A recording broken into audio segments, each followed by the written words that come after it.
আজকে দেখি চা বাগানের মহিলা শ্রমিক 8-10 জন খারাপ আমি, তা আমি ভাবলাম যে এরা আমার ভোট দিছে, খারিয়া আমি কুস্তানি খাওয়াই যেতাম পারি।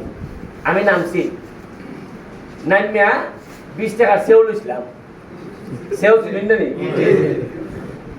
আমি বললাম যে দিদি গো একটু সেও খাও গো, সেও খাও। সেও তো আবার ঢাকার বাইরের মানুষ চিনে না, আমরা এলাকার বাইরে মানুষের সেও কিটা চিনে না।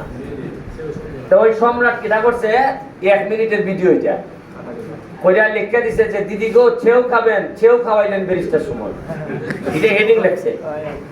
তা আমি সেও খাওয়াইছিলাম 20 টাকা, আর এই ভিডিও দিয়া ভাই দিছে $120, মানে 11,000 টাকা ভাই দিছে এই ভিডিও দিয়া। এবং আপনি আশ্চর্যই ভাই, সোনারঘাটে এখন সোনারঘাট মাধবপুরের যে কন্টেন্ট ক্রিয়েটর হয়েছে এই নির্বাচনের পরে, শুধু নির্বাচনের পরে প্রায় 5 কোটি টাকা খালি অনলাইন এবং ফেসবুক মনিটাইজেশনের মাধ্যমে, এই যে ক্যামেরাগুলো দেখতেছো এরা কিন্তু বাইবিন না আমার ভালোবাসি আইছে, এরা কিন্তু ওই জানে যে এটা হইলই, এটা যেটা হইয়া যাইমু এটা ওই হালকা দেখবা এখান থেকে ডলার ইনকাম হয়।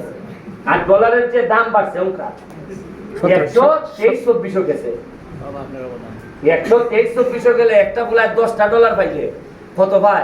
1700 মতো ওই জায়গা, 1170 জায়গায় বছর সবুজ তুমিও আর ইনকাম করা বাধ্য একটু নামাও। এখন স্যার আপনাদেরকে বলবেন, আপনারা যদি ইংলিশে ভালো করতে পারেন, আমাদের 2টা জায়গায় ভালো করার টার্গেট, একটা হলো ইংলিশ